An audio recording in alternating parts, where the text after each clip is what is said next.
I investigated MrBeast, who is recently accused of making $23 million with insider trading and scams. I wanted to know the full story, so I reached out to everyone, from researchers to crypto projects, even to MrBeast himself. And let me say, the story is more complicated than you think. I want to be clear.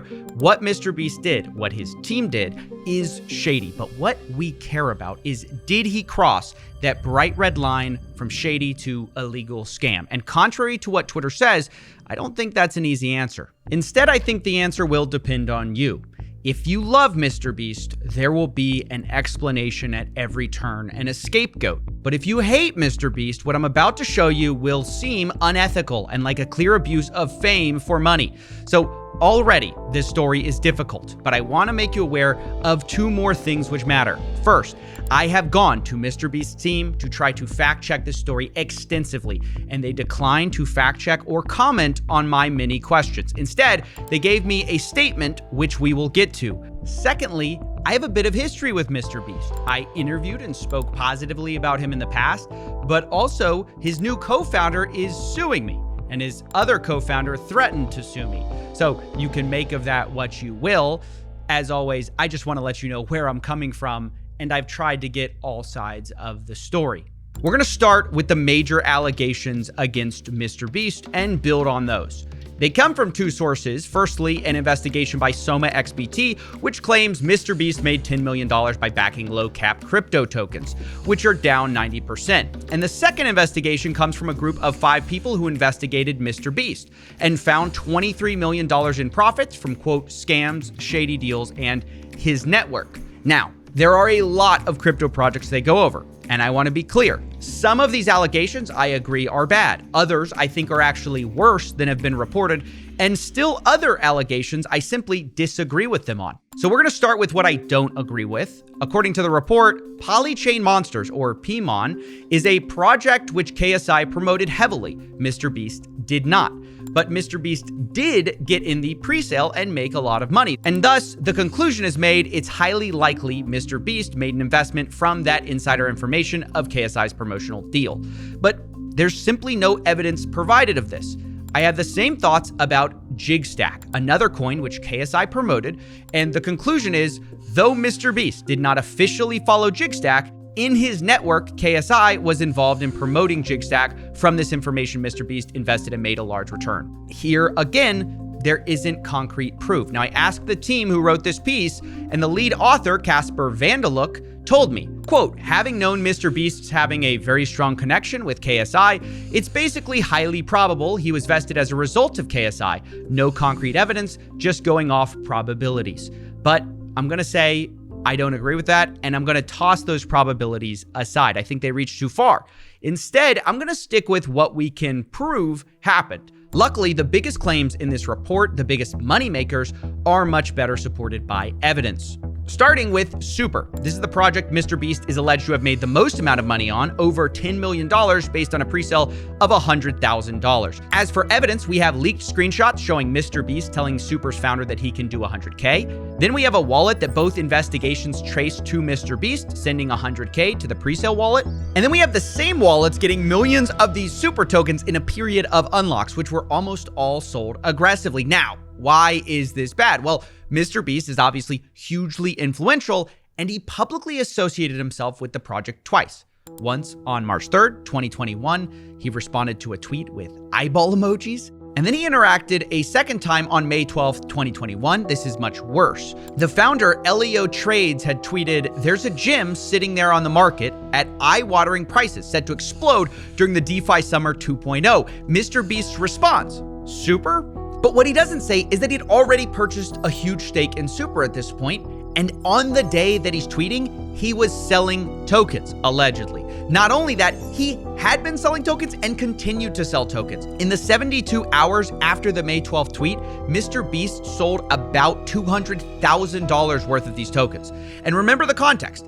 He's responding to the founder of the coin discussing a gym at eye-watering prices that's going to explode during the summer. And MrBeast's response is the coin he's selling. So publicly, it's signaling, hey, Super is this undervalued coin, and privately, MrBeast allegedly sold. Now, I ran these wallets by MrBeast, as well as the accusation, but I didn't get a reply. Instead, I got a heavily lawyered statement from a spokesman who, I'm going to warn you, is about to complicate things. Quote, "These investments were made and managed in consultation with industry experts to ensure full compliance with all appropriate rules and regulations. The wallet is not owned or managed by Jimmy, but rather a fund led by respected and sophisticated managers. The fund closely evaluated and scrutinized hundreds and hundreds of opportunities, which resulted in several investments. Some have been more successful, others less, and others still works in progress. The fund's investment strategies apply the same rigorous standards as many other experienced investors in the field." Now, I have a lot of questions, but the big thing is Jimmy denies doing any of the trading or managing the trading and blames it on a fund. So I asked some obvious follow-up questions. What is the name of this fund? Who are the industry experts? And what rules and regulations were followed that allowed you to tweet about a coin while your fund is selling? I didn't get a response. It's worth mentioning the spokesman is Matthew Hiltzik, a well-known crisis management consultant. Thankfully, online, there still are a number of clues we can follow to try to find the right person for this fund. The reason most people link MrBeast to this wallet we've been tracking is mostly based on a tweet by MrBeast saying he bought a specific CryptoPunk, which belonged to an account which goes by Wu-Tang Clan. People assumed, understandably, that this was MrBeast's wallet. But what is lesser known is that another account has also tweeted about CryptoPunks and has the same ties back to Wu-Tang Clan. A guy named Jason Williams. He's followed by MrBeast on Twitter, and he's the author of a book on Bitcoin, so he's a crypto guy. And I found Jason tweeting about another CryptoPunk saying, "I hope you enjoy your new home, sold for 100 ETH. That sale he's talking about links back to the same address MrBeast does, Wu-Tang Clan. On YouTube, there's even more clues. Jason can be seen surfing wearing a Wu-Tang Clan shirt, and his brand name, Going Parabolic, happens to be owned by the same MrBeast wallet, goingparabolic.eth. So there's very good evidence that Jason Williams was also involved in this same wallet, which means that it might be true that MrBeast wasn't the guy buying or selling, which would be good for MrBeast and bad for these investigations. But just when I thought MrBeast might have no say in what this wallet did, I saw this podcast with Logan Paul, where Jimmy discusses CryptoPunks once again and things get complicated. So me and Logan both bought punks. You guys will probably see on his Twitter that he bought a bunch of CryptoPunks at the same time, right? Yep. Gary pulled us in that call. Yep. So have you ever told that story? No. Gary V, it's like 11 p.m. just out of nowhere, just calls me and he's like, "Yo, I got like 30 people to call. Hop in." I'm like, I don't care. He's like, "It'll be the best decision of your life. Just get in." I was like, okay. Yeah. And so I just joined the call, and I just see like Logan, and I don't even know these other people. I don't want to put them on blast. Every heavy hitter you can imagine who's worth $1 billion was on this one call, and Gary V is in the little corner, the little square. He's going, "CryptoPunks, it's gonna be huge. It's gonna be the next Facebook." We're like, "Okay, Everyone's Gary." judging. I'm texting Logan. And I'm like, is Gary lost this his legit? mind. For all of us, we're like, "Yo, Gary's nuts. Yo, Gary was right again." I bought a bunch. Wait. Yeah, I bought quite a few. How many? I don't want to say, but You have to I, say, please. bro, you have to. I bought multiple ones. Yeah. Well, bro, are you in double digits, punks? Just shy. Huh. Well, this clip is very interesting because Jimmy said he made the decision to get CryptoPunks based on a call with Gary V. But those punks are owned by the wallet we just said was controlled by Jason. So it appears sometimes MrBeast is telling Jason what to buy for this fund. MrBeast then later talks about selling these CryptoPunks and rolling the money into a new project. And once again, it sounds like he's in charge. Well, I've already sold quite a few of them, so I don't. What? Dude, he's on to the next thing. I bought a bunch of, so then I rolled the money into VeeFriends because Gary, same thing, called me. He's like, VeeFriends? I was like, I don't know, but last time I made money, sure. I'll be honest, these clips to me make it difficult to assume MrBeast had no idea what's going on. He talks about CryptoPunks and VeeFriends like personal investments. And on Twitter, he says that not only he bought CryptoPunks, he also tweets about loading up on VeeFriends. But again, I have to say, it is also abundantly clear Jason Williams was involved. He says Hey Gary, thanks for the V-Friends gift goat. It was a gift from Gary to MrBeast. I'm very thankful for it. He didn't have to send anything. So once again, Jason Williams appears to be involved and have something to do with the trading or management of MrBeast's crypto wallet, but we know MrBeast made some of the decisions. So of course, I asked MrBeast to explain himself if he had any say over the trading. But once again, there's no response. So now I want to turn back to Super. We know from leaked DMs that MrBeast and not Jason set up this presale, and we know that MrBeast made the tweet. So now we have to guess. Here's what we know. We know MrBeast set up the presale according to leaked screenshots. We know MrBeast made the tweet, but we don't know whether it was Jason doing the trading of Super, or if he was doing the trading, did MrBeast know about it? Did Jason know about the tweet? These are the questions that ultimately matter. And yes, I reached out to Jason Williams for a comment. He didn't reply. I did, however, get a hold of Elio Trades, who is the founder of Super, and he insisted that MrBeast's tweet was not a part of a deal for promotion. But you should know, he also mentions how upset he was with how presale investors sold their tokens, saying most of them sold, including MrBeast. So those are the facts. MrBeast gets involved in a presale, for some reason tweets at this project twice, one time on the day his fund is selling tokens, where he seems to imply that they're undervalued. In total, he's alleged to have made $11 million with this deal, according to the report. So yeah, that's really bad. Now we're going to turn to another allegation, which is about EARN, or Ethernity Chain. There are some facts which are the same. There are others that are different. For example, instead of MrBeast setting up the deal directly, the team at EARN claims they never spoke to MrBeast. Quote, "We were speaking to his fund manager. And when I asked about these wallets selling allegedly over $4 million in tokens, they say, quote, MrBeast's fund was an early investor in our presale. He had the same unlock schedule as everyone else. Were we happy with the way he sold? Definitely not. But legally, there was nothing we could have done.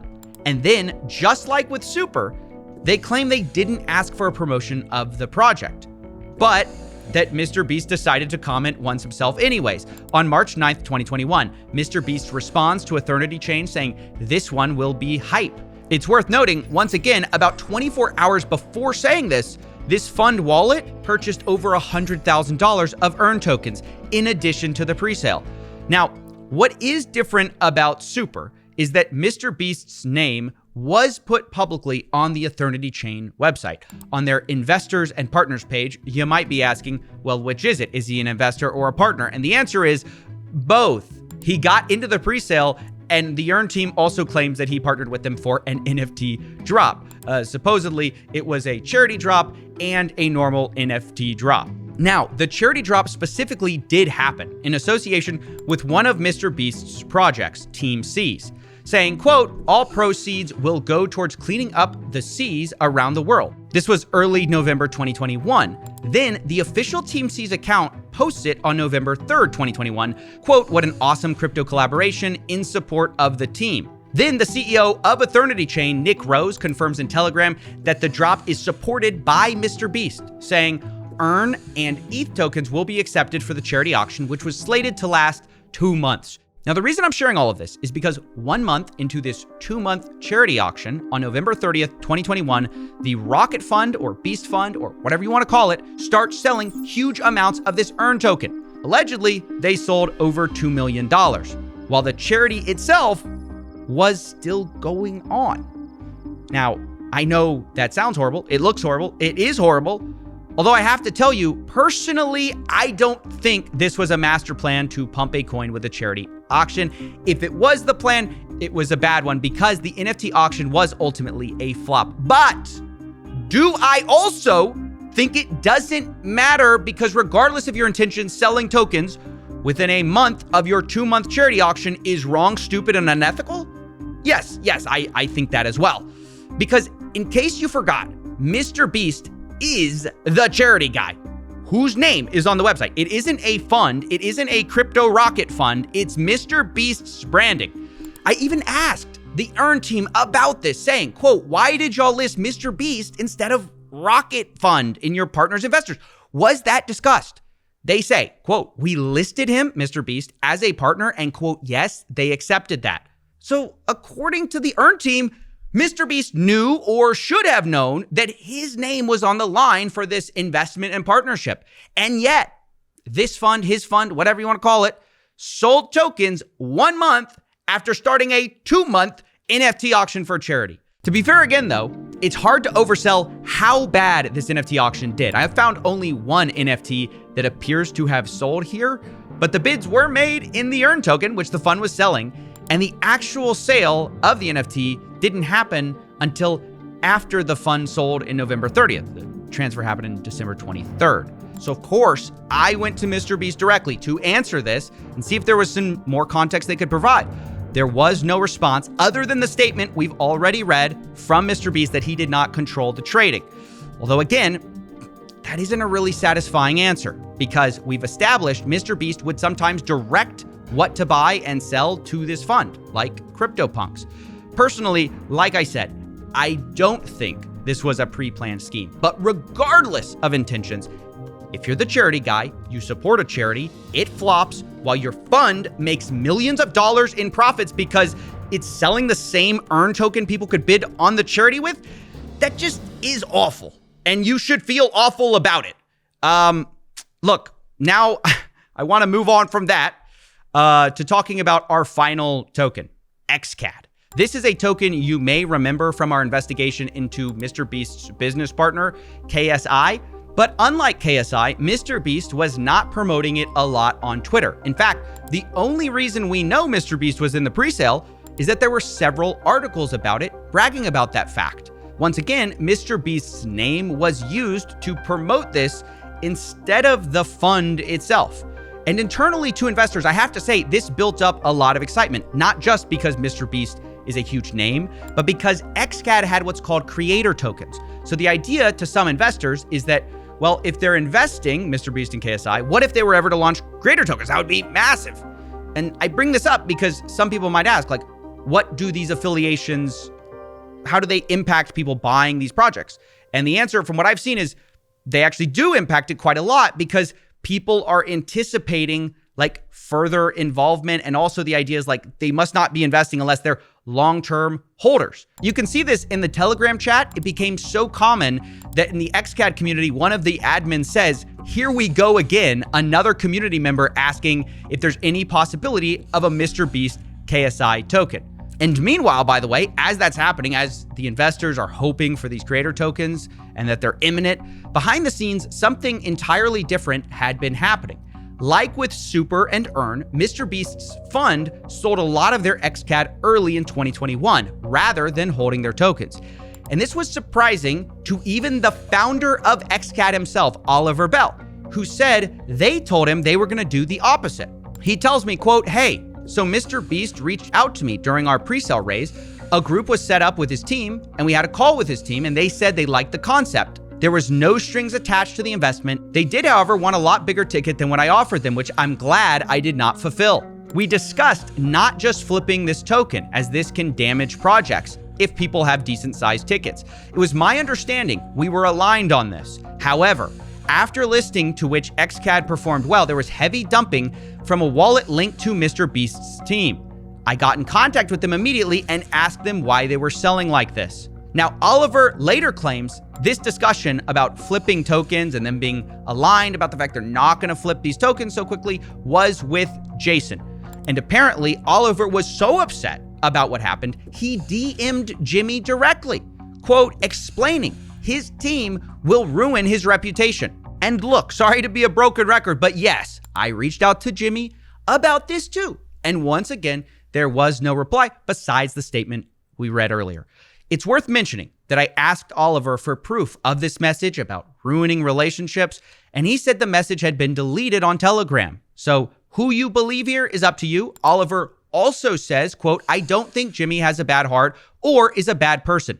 I think he has genuine interest in the crypto space, but I think the team that handles his crypto is completely clueless." And here, on this last point, I have to disagree with Oliver. I don't think that Jimmy's crypto team is clueless. I think they saw an opportunity to make millions of dollars with MrBeast's valuable brand, and they took it, and they did make millions of dollars. And along the way, they did some things that were shady. Whether or not you think they were also illegal is probably going to be shaped by our unanswered questions and where you fill in those gaps. For example, do you think MrBeast knew about the selling that was going on May 12th for the super token? Why did he make that tweet? And then, do you think MrBeast knew about the charity auction and the selling that was happening on November 30th? And do you think Oliver Bell DM'd MrBeast and told him his crypto team would ruin his reputation? And if so, was that ignored? I hate to leave so many unanswered questions here, but I warned you, this was a complicated story. And a big part of the problem is the guy at the center of this story cannot or will not give more than a heavily lawyered statement through a spokesman who's a crisis management consultant. And let me just say, it's also frustrating that this statement takes zero accountability. Despite the fact MrBeast's team knew every major allegation that we're laying out here today, there is no mention of selling while MrBeast was tweeting about Super Token. There's no mention of them selling tokens a month after they partnered with a 2-month charity auction. And because of that, this statement feels very hollow. I think to MrBeast and probably to his fund, maybe this is just business, you know? They set out to make a lot of money and they made a lot of money. What's the problem, right? This is America. They might think this is the biggest MrBeast nothing burger since MrBeast Burger. But look, honestly, I'd agree with them if they had done this crypto stuff without using MrBeast's name. But they want to have their cake and eat it too. This fund trades on MrBeast's name, as we've seen. They get in pre-sales based on his name. He tweets from his public account, and they're putting his name publicly on projects' websites instead of a fund. But when things go south, suddenly, oh, MrBeast, what? No liability, just because he's not sitting there physically pressing the buttons. I don't think that's the way it works. Look, I want to close with the final part of this CryptoPunks podcast we showed you earlier, because in many ways, I think it's a microcosm of this story. Obviously, I have to say, I'm not making any comments or judgments about the guy who's suing me, who's also in this clip. That's just coincidence. I am only talking about MrBeast's reaction, because as MrBeast is talking about Gary V's great CryptoPunks call, there's a moment when the co-host says, hey, maybe instead of Gary V being a genius, maybe it's just the call itself that makes the market. And MrBeast kind of defends it. He says, no, that was in February. You know, CryptoPunks didn't pop until the summer. And, you know, I never talked about CryptoPunks until this very moment. Can I ask you guys a question? When Gary does that call with all these billionaires and 8 months or a year later, everybody's like, Gary was right again. Yeah. Is it possible that he's right because of the call? Do you know what I'm saying? I think about that a lot. Dude, he has all these billionaire that a market lot. makers in the thing. He makes the call, makes the market. By the way, you look around at all the punk owners a year later and you're like, damn, it's all the same motherfuckers that were on the call. No, because bro, there's 10,000 punks and there's only like 30 of us in the call. We can only own and do so much. There's still an entire market that's gonna happen regardless. I can tell you, I don't think what, because that was all back like early February. Like things didn't pop off till later, and every like NFT project was popping off, not just punks. I mean, make no mistake. Like having such influential people involved in projects, it can't hurt the ability for the project to but like, work. You know what I'm saying? 95% of those people didn't even mention it. You know what I mean? Like, I've never talked about it publicly. Yeah, but that last part isn't quite true. The reason we're all here is MrBeast tweeted about CryptoPunks the same day he bought them back in February of 2021. That's how we found his wallet, even though we now know someone else was involved too. And I would apply the same level of scrutiny to many of the investments we've talked about. Was it the genius of Jason Williams, MrBeast, or this fund that made them tens of millions of dollars? Maybe. Or was it the fact that the name they brought to the table was MrBeast, one of the most influential and valuable brands in the world? And that's what got them the great deals. That's what got them a bunch of eyeballs. That's what made it so valuable to have his name on these websites. And maybe that's what made the market. Ultimately, I think it's for you to decide.